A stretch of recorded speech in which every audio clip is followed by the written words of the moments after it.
बोलो ओ मोबाइल वाले भैया, क्या जरूरी है जीवन में? मोबाइल?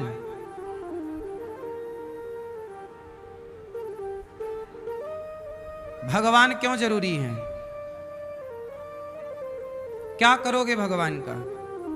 यदि आपको भगवान मिल जाएं तो क्या कहोगे और क्या करोगे भगवान का? हैं?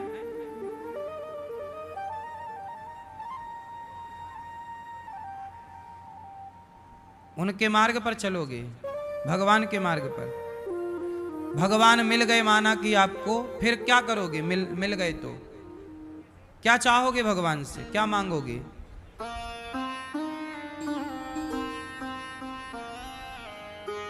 जरा सारे लोग बताओ, सब भक्त बताओ कि भगवान आपको माना मिल गए तो जब मिल जाएंगे उस समय आप भगवान से क्या मांगोगे?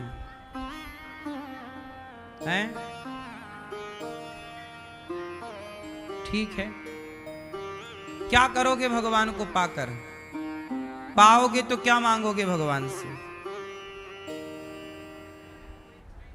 हैं? तो मिलने के बाद इच्छाएं छोड़ोगे, इच्छाएं अभी छोड़ दोगे तो ऐसा लगेगा कि मिल गए। आप लोग कहते हैं मिल जाएंगे, फिर कोई इच्छा नहीं रहेगी, और हम कहते हैं कि इच्छाएं छोड़ दो तो मिल जाएंगे। अलग अलग हो गई ना बातें।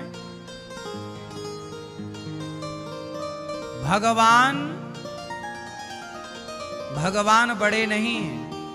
बताओ भगवान से बड़ा कौन? बताओ भगवान से बड़ा कौन? पीले भैया बताएंगे। भगवान से भी बड़ा कोई है, बताओ कौन? कौन? भक्त। आप बताओ भगवान से बड़ा कौन है? भक्त। आप बताओ, बताओ भगवान से बड़ा कौन? भैया बताएंगे हमारे। आप भक्त। आप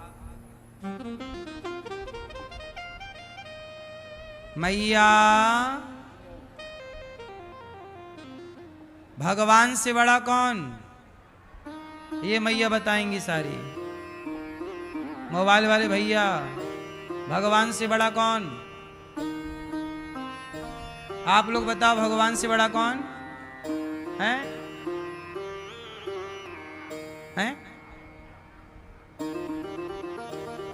भगवान से बड़ा है भगवान का नाम। भगवान से बड़ा है भगवान का। अंत में निकला यही परिणाम। क्या परिणाम निकला? राम से बड़ा राम का। राम जी ने पत्थर डाले समुद्र में तो डूब गया, और राम नाम का पत्थर डाला तो तैर गया। हनुमान जी से पूछा राम जी ने कि ये क्या चल रहा है? मैं पत्थर डाल रहा हूं तो समुद्र में डूब जा रहा है, और आप लोग राम राम लिख के डाल रहे हैं, तैर रहा है। तब हनुमान जी बोले, प्रभु जिसे आपने ही अपने हाथ से छोड़ दिया हो वो तो डूब ही जाएगा, लेकिन जिसे आप पकड़ लें या आपका नाम पकड़ ले वही ना पार होगा। इसलिए राम ने कितने लोगों का उद्धार किया? अच्छा बताओ, राम जी ने ज्यादा लोगों का उद्धार किया कि राम के नाम ने ज्यादा लोगों का उद्धार किया? बोलो। भगवान कृष्ण ने ज्यादा लोगों का उद्धार किया, कृपा की, कि कृष्ण के नाम ने कृपा ज्यादा की? इसलिए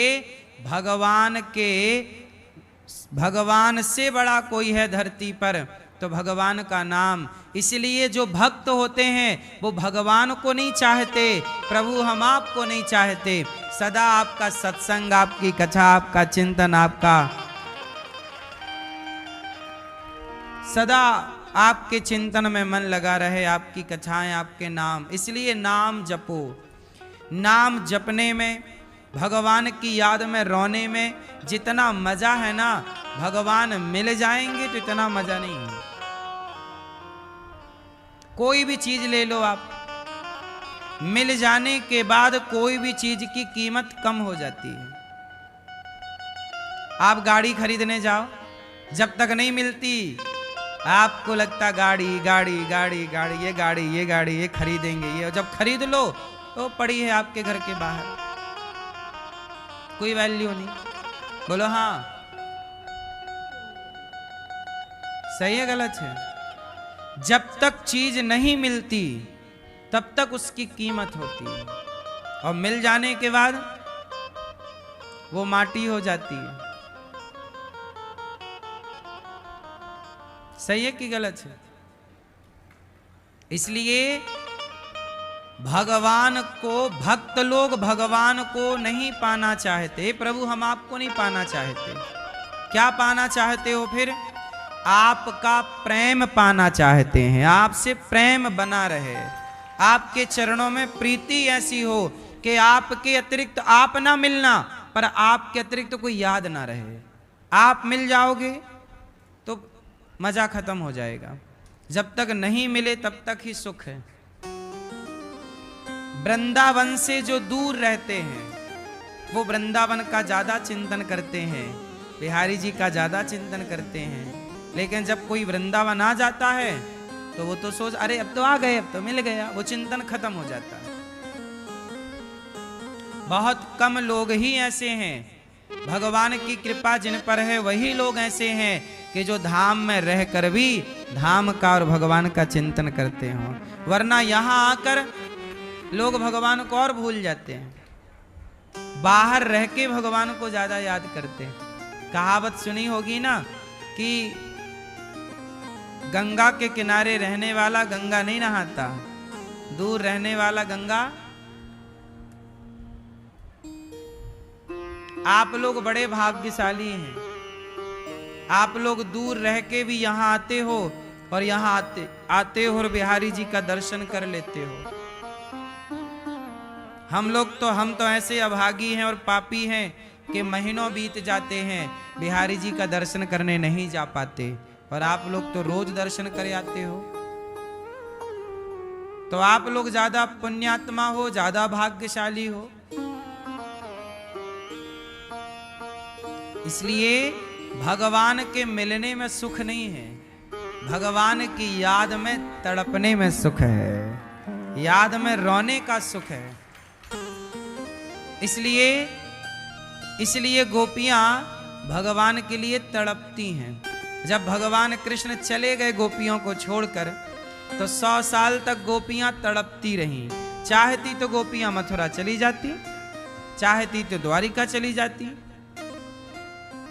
क्यों तड़पना? पर गोपियों ने कहा कृष्ण आपके मिलने में आपका इतना चिंतन नहीं होगा जितना कि आपसे दूर रहकर हम आपका चिंतन करते हैं। बात सही है कि गलत है? इसलिए भगवान का नाम, भगवान की कथा, भगवान की कथा, भगवान का नाम, ये दोनों भगवान से बड़ी है। इसलिए भगवान से बड़ी भगवान की कथा है। इसलिए लोग नाम जपते हैं, कथाएं सुनते हैं। भक्ति सदा सत्संग,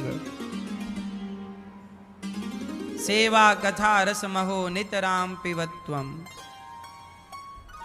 गोपियां आज भगवान ने बांसुरी बजाई और आज गोपियों को बुलाया।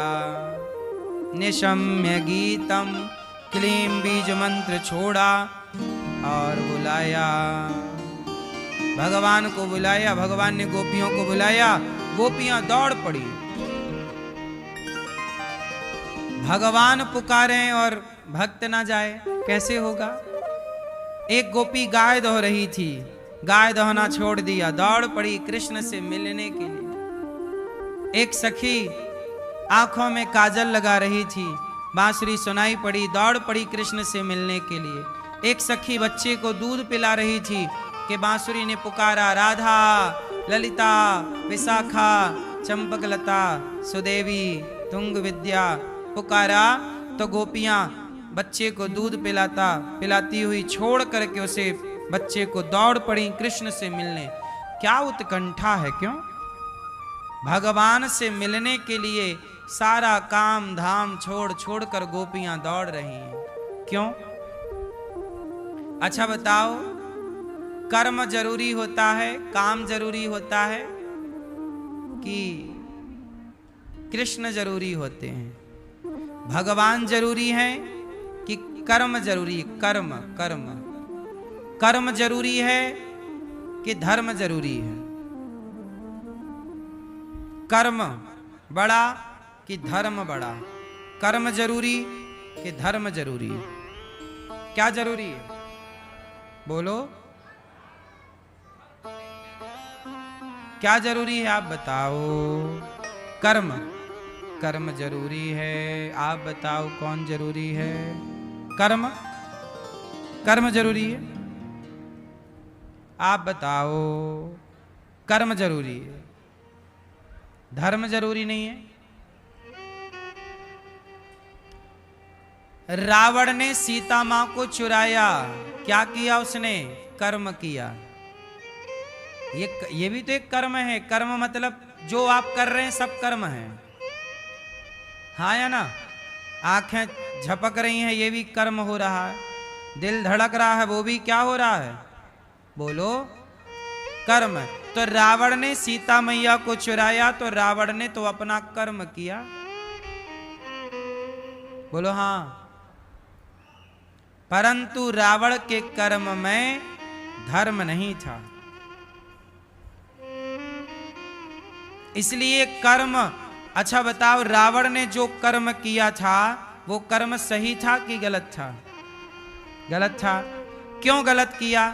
क्योंकि रावण को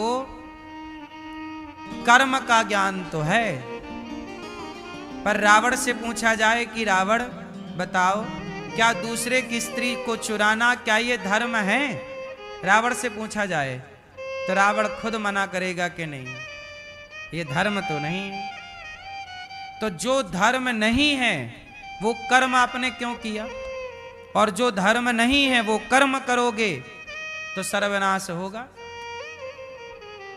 द्रौपदी के कपड़े उतारे गए दुर्योधन के द्वारा, दुशासन के द्वारा। दुशासन क्या कर रहा है? कर्म कर रहा है, साड़ी खींच रहा है। पर क्या इस कर्म में पूछा जाए भाई साहब ये धर्म है? किसी महिला के कपड़े उतारना भरी सभा में ये कर्म है? उसकी इच्छा के विरुद्ध? क्या ये कर्म है? ये धर्म है? ये कर्म तो है भाई, कपड़े उतारना क्या है? कर्म है। परंतु क्या ये धर्म है? उत्तर दो दादाजी। इसका मतलब ये हुआ कि कर्म जब करो तो जरा विचार कर लो कि हम जो कर्म करने जा रहे हैं उस कर्म में धर्म है या नहीं। क्योंकि धर्म नहीं होगा तो वह कर्म पाप हो जाएगा, और यदि आपके कर्म में धर्म है तो वही कर्म पुण्य हो जाएगा। कर्म पाप भी बनता है, कर्म ही तो पाप बनता है, और कर्म ही पुण्य बनता है, और कर्म ही तुम्हें बाद में मिलता है। समझ में आई कि नहीं? कर्म पाप है और कर्म पुण्य है। कैसे? जैसे ये 500 रुपए लेकर के आप जाएं और 500 रुपए में एक मुर्गा कटवा के ले आएं, तो ये 500 रुपए में एक जीव की हत्या हो गई। तो कर्म तो हुआ, आप मांस लेके आए, कसाई ने उसे काटा, तो हुआ क्या? सारा कर्म हुआ। काटना कर्म था, बोलो हाँ। साफ करके पॉलिथीन में डालना और आपको देना ये कर्म था। पर अब आपके कर्म से क्या हो गया? किसी जीव की हत्या हो गई, किसी की सांसें रुक गई आपके कर्म से। आप चाहते तो इसी 500 से रोटी खरीदते और किसी भूखे को भोजन करा देते कि भाई साहब तुम भूखे हो, खाओ। तो कर्म करना तो देखो, मुर्गा खरीदना भी कर्म है और रोटी बांटना भी कर्म है। पर एक कर्म पाप दे रहा है और एक कर्म पुण्य दे रहा है। समझ में आ रही है? इसलिए कर्म वही करो जिस कर्म को करने से पुण्य मिलता है। कदापि वो कर्म ना हो जिन कर्मों से पाप की वृद्धि हो। रावण के कर्म ऐसे थे कि उसके कर्म से पाप बढ़ गए, और जब पाप बढ़ा तो पाप का घड़ा फूट गया। दुर्योधन के कर्म ऐसे थे कि उसके कर्मों से किसका घड़ा भरा? बोलो, पाप का घड़ा भरा। जबकि हरिश्चंद्र के कर्म ऐसे थे कि उसके कर्म से, उनके कर्म से उनका पुण्य का घड़ा भरा। अर्जुन के कर्म से अर्जुन के पुण्य का घड़ा। कर्म दोनों दिलाएगा, पाप भी होगा कर्म से। और अब आप कौन सा कर्म करना चाहते हैं? पाप से भरा हुआ कर्म कि पुण्य से भरा हुआ कर्म? इसलिए कहता हूं, पाप करने से बचो। कोई भी कर्म ऐसा ना करो कि पाप हो जाए। सही है? मैया क्या करेंगे आप लोग? कर्म करो। कौन सा? जो कर्म करने योग्य है। इसलिए तो बच्चों को कहते हैं कि बेटा कथा सुना करो। कथा सुनेंगे तो सही रास्ते पर चलेंगे, सही कर्म करेंगे। कथाएं नहीं सुनेंगे तो गलत काम करेंगे, गलत कर्म करेंगे।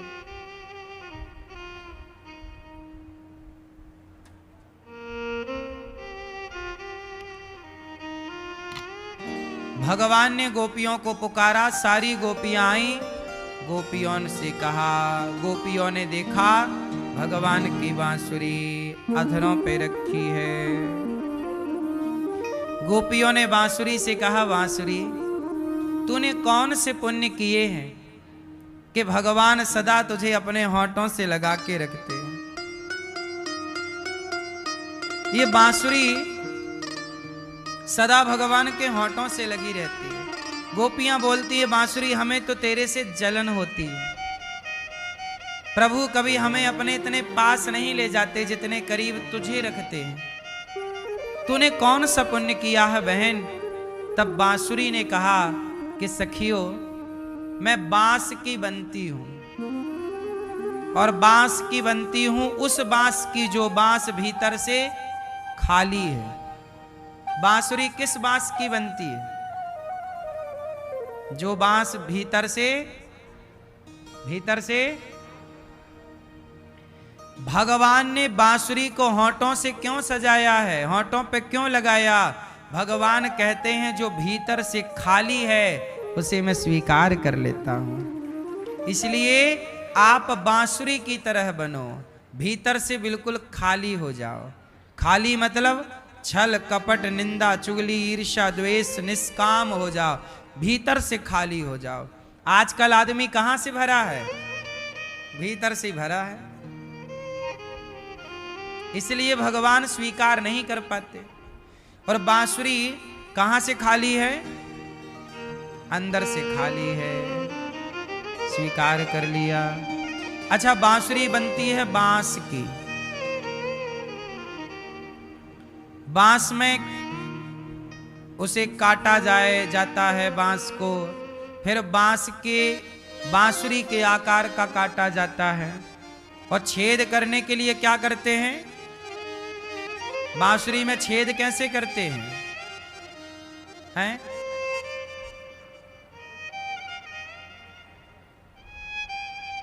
पहले जो बांसुरी बनती थी तो जलता हुआ उसे जलाते थे ना, वहां पर छेद जहां करना हो चिन्हित करके वहां पर जला देते थे तो गोल छेद हो जाता था। बांसुरी ने कहा कि दुनिया वालों ने मुझे काटा, मेरी छाती पर 7 छेद किए, फिर भी आज तक मैंने किसी को गाली नहीं दी। जब भी मैं बोली तो ऐसा बोली कि जहर से भरा हुआ सांप भी मेरी तान सुन के नाचने लग गया, और संत हो सज्जन हो मेरी तान सुन के नाचने लग जाता है। बांसुरी बोलती कैसा है, कैसे बोलती है? कड़वा बोलती है कि मीठा? कैसा बोलती है? मीठा। आप लोग कैसा बोलते हैं? बांसुरी से हमें सीखना है कि बांसुरी जैसे मीठा बोलती है, ऐसे हमें भी मधुर बोलना चाहिए। ऐसा बोलना चाहिए, मीठा, बांसुरी की तरह। आप लोग भी जरा अच्छे से बोला करो, किसी को बुरा ना लगे, किसी का आपकी वाणी से दिल ना दुखे,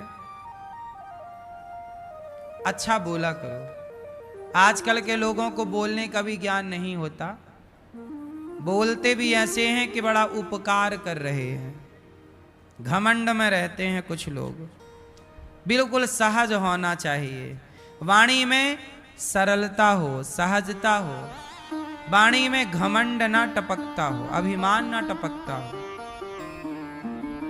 अपमानजनक शब्द ना हो। शब्द संभाल के बोलिए, शब्द के हाथ ना पाओ, एक शब्द औषधि करे, एक शब्द करे घाव। अच्छा, रिश्ते कहां से बनते हैं और कहां से बिगड़ते हैं?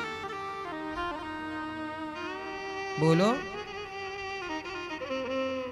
शब्दों में बड़ी जान होती है, इन्हीं से आरती अरदास और अजान होती है। कहते हैं अच्छे शब्द बोले गए तो रिश्ते बन जाते हैं, और गलत शब्द बोले गए तो रिश्ते बिगड़ जाते हैं। शब्दों से ही रिश्ते बनते या बिगड़ते हैं। इसलिए कहता हूं कि जिह्वा पे चोट लग जाए तो सबसे पहला घाव जिह्वा का ही भरता है। शरीर में केवल जवान जिह्वा ऐसी है कि चोट यदि जिह्वा पे लग जाए तो सबसे जल्दी ठीक कहां का घाव होता है? जिह्वा में लगी चोट सबसे जल्दी ठीक होती है, पर जिह्वा से दी गई चोट कभी ठीक नहीं होती। यदि आप जिह्वा से किसी को चोट देते हैं तो फिर वो कभी उसके घाव नहीं भरते। जिह्वा के घाव भर जाते हैं, पर जिह्वा से किए गए घाव, वाणी से किए गए घाव, इसलिए शब्दों को संभालिए और अच्छे शब्दों का चयन कीजिए। रिश्ते खराब ना हो, भाई से रिश्ता ना बिगड़े, परिवार से रिश्ता ना बिगड़े। आप इतना अच्छा बोलिए कि सब आपके बोलने से प्रभावित हो जाएं। लेकिन आपको गुस्सा आता है और आप कुछ ऐसा बोल देते हैं कि बात बिगड़ जाती है। हाँ या ना? अच्छा, एक बात बताओ, हीरा और पत्थर, एक असली हीरा और एक नकली हीरा, दोनों को एक सा काटा जाए, एक सा वजन किया जाए, एक सी नक्काशी की जाए, तो क्या आप बता दोगे कि असली हीरा कौन है और नकली कौन है? अच्छा, जौहरी बता देगा कि नहीं?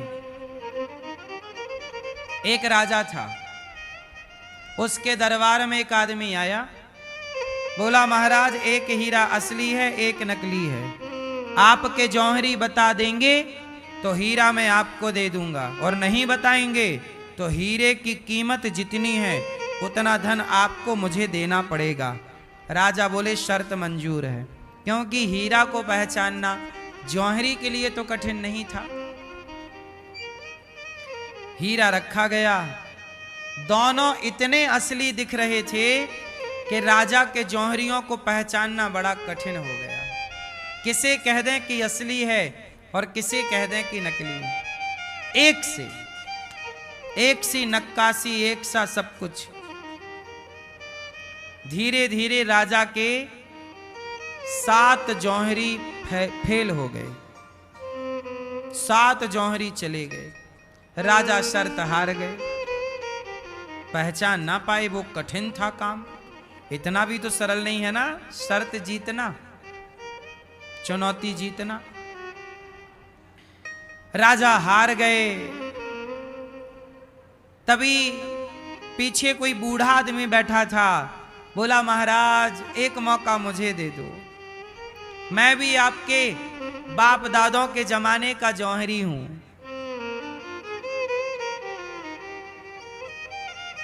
पर मैं अंधा हूं, जब से आंखों में दिखना बंद हो गया तो आपके परदादाओं ने मुझे निकाल दिया था काम से, लेकिन आज मैं आपकी लाज बचा सकता हूं। तो राजा बोले कि देखो, आपसे बड़े बड़े ये जौहरी हैं जिनकी आंखें हैं, आपकी तो आंखें भी नहीं। अब आप कैसे पहचानोगे कि असली हीरा कौन और नकली हीरा कौन? बोले महाराज आप मुझे 1 घंटे का मौका दे दो। राजा बोले कोई बात नहीं, अब हार तो गए हैं, आप भी ट्राई कर लो।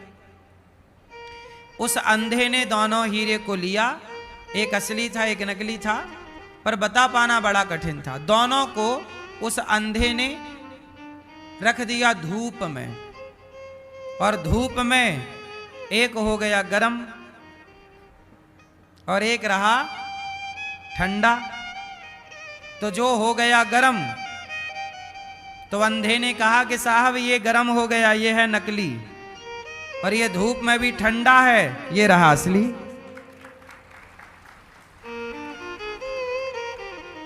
कितना सरल है। राजा बोले आपने कैसे पहचाना कि असली और ये नकली है? बोले जो गरम हो जाए धूप में वो नकली है, और जो धूप में भी गरम ना हो वो हीरा है असली।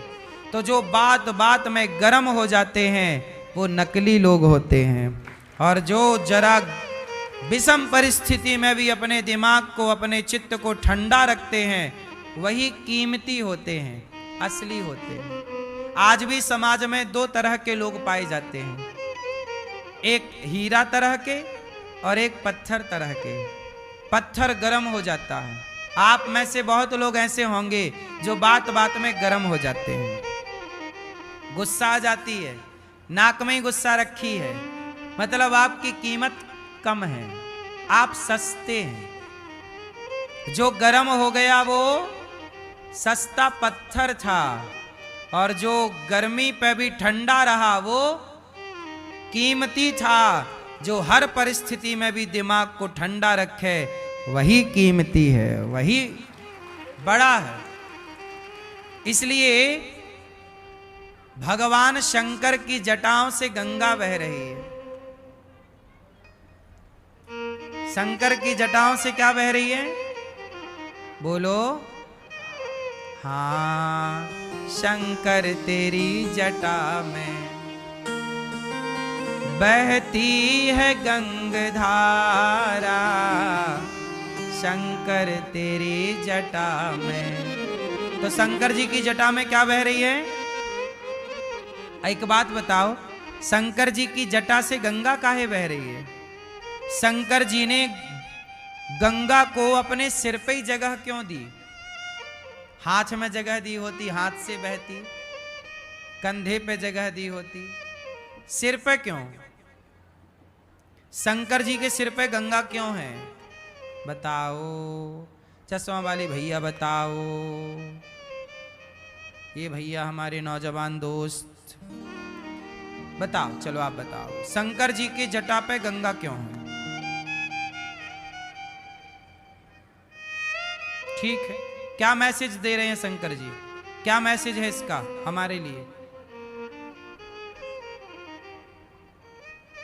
आपके आगे वाले भैया बताएंगे।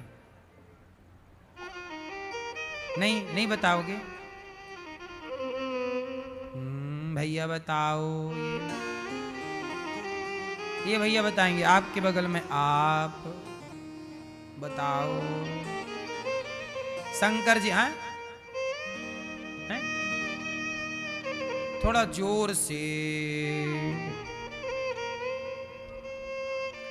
शंकर जी की जटा में गंगा क्यों है? सिर पे गंगा क्यों है?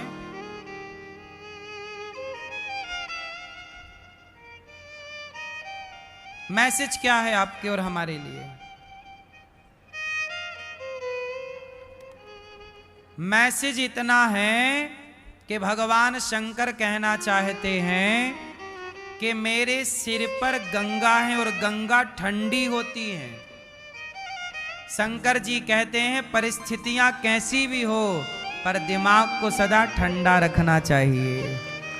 सिर खोपड़ी कैसी हो, बोलो, दिमाग कैसा हो? मानो शंकर जी कहते हैं परिस्थितियां कैसी हो, सिचुएशन कैसी भी हो, पर दिमाग, इसलिए लोग क्या कहते हैं, ठंडे दिमाग से सोचो। यदि ठंडा होगा दिमाग तो आप बढ़िया सोच पाएंगे, और दिमाग गर्म हुआ तो आप सब बिगाड़ लोगे।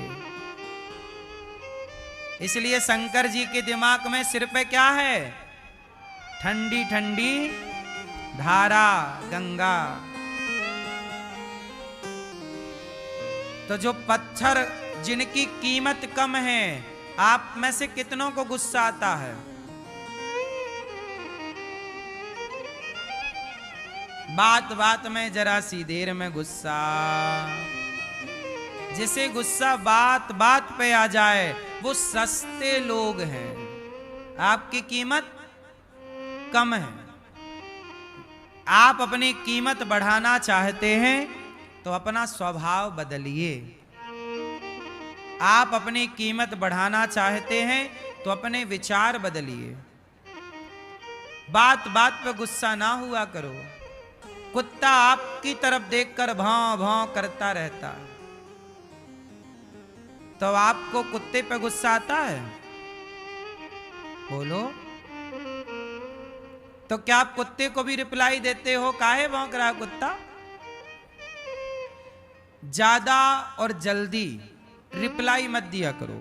कोई आपको कुछ कह रहा है तो पहले उसे कह लेने दो। थोड़ा आप ठंडे दिमाग से सोचो किसका उत्तर क्या हो सकता है, क्योंकि जल्दबाजी में बोलोगे तो गलत आंसर हो सकता है। जल्दबाजी में आप गलत गुस्से में बोल सकते हैं, इसलिए थोड़ा ठंडे दिमाग से सोच कर बोलो। बिना विचारे जो करे सो पाछे पछताए, और काम बिगाड़े आपनो जग में होए हंसाए। इसलिए विचार के काम करना चाहिए। ये सब बातें आप सबके लिए हैं, हम सबके लिए, हमारे ऋषियों ने सब कहा है। तो दिमाग कैसा होना चाहिए हमारा? तो आपको कितने लोगों को गुस्सा आएगा? जब गुस्सा आए तो क्या करना चाहिए? क्या करना चाहिए? गुस्सा आए तो ये उंगली उठाओ, यहां रखो। जब क्रोध आए तो इस उंगली का प्रयोग यहां के लिए। चुप रहो, क्योंकि क्रोध आएगा तो आपको बुलवाएगा, और बुलवाएगा तो बात बिगड़ेगी। इसलिए उस समय शांत रहो। जवाब देना, हम ये नहीं कहते कि जवाब नहीं देना चाहिए, देना चाहिए,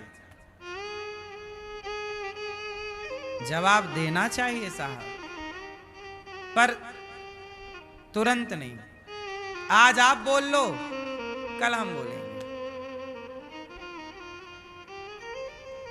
आज आप कह लो, हमें टाइम मिल जाएगा समझने का, अच्छा बोलने का। यदि ये धैर्य आपके पास है तब आप महान बनोगे, और इतना धैर्य नहीं है तो आप कभी महान नहीं बन सकते। महान बनना है, इतना धैर्य तो रखना ही पड़ेगा। भगवान श्री कृष्ण ने शिशुपाल की 100 गालियां सुनी और पर डे सुनते हैं, पर रिप्लाई नहीं। और एक दिन 101वीं गाली हुई तो ऐसा रिप्लाई दिया कि सिर अलग हो गया धड़ से।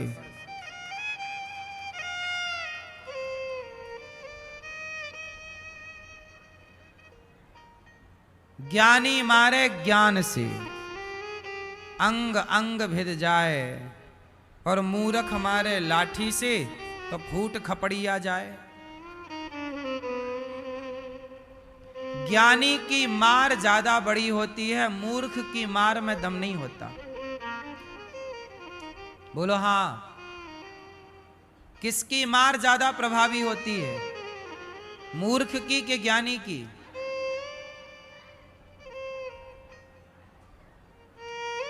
इसलिए अमेरिका हमारे ऊपर टैरिफ लगा रहा है, भारत के ऊपर। तो भारत को भी जवाब, भारत ने भी जवाब दिया। वो अपना दिमाग लगा रहा है, तो हम अपनी टेक्नोलॉजी बढ़ा करके उसे जवाब दे देंगे। यही क्रम है। जरूरी नहीं है कि तूने जैसा किया हम भी वैसे ही करें। क्यों मेरी मां? रिप्लाई क्या होना चाहिए? अब हमारे देश में भी बैटरी वाली कार बनने लग गई। अमेरिका बढ़ाए, सब में टैरिफ तो बढ़ा ले, तेरा सामान ही नहीं खरीदेंगे हम लोग, तो बेच कहां लेगा? क्यों भाई साहब? तू बढ़ाता रहे, घमंड में चूर चूर रहे। जो देश हमारे देश को दबाना चाहे, जो भी देश भारत को दबाना चाहे, उस देश की चीजों का बहिष्कार कर देना चाहिए। यही मुंह तोड़ जवाब है। उस देश की चीजों का क्या कर देना चाहिए? बहिष्कार। हमें तेरी चीज चाहिए ही नहीं, हम भारत की बनी चीज खरीदेंगे। मेड इन इंडिया, भारत की बनी चीजों को हम खरीदेंगे। कोशिश करें अब हम लोग, अब हमारा भारत बदल रहा है, हमारा देश अब समृद्धवान हो रहा है। हम भारत की बनी चीजों का प्रयोग करें ज्यादा से ज्यादा। चाइना पर भी निर्भर ना हो, अमेरिका पर भी निर्भर ना हो, सेल्फ डिपेंड, आत्मनिर्भर। तब हम दुनिया को समझा सकते हैं। तो कुल मिलाके कितना भी कोई आग बबूला हो, गुस्सा करे, पर आपको शांत चित्त से निर्णय लेने चाहिए। इस बात के लिए मानना पड़ेगा कि मोदी जी के अंदर बहुत धैर्य है। इतना धैर्यवान होना बहुत कठिन है, जितना धैर्य का परिचय मोदी जी देते हैं। मोदी जी जितना धैर्यवान व्यक्ति यदि हो जाए,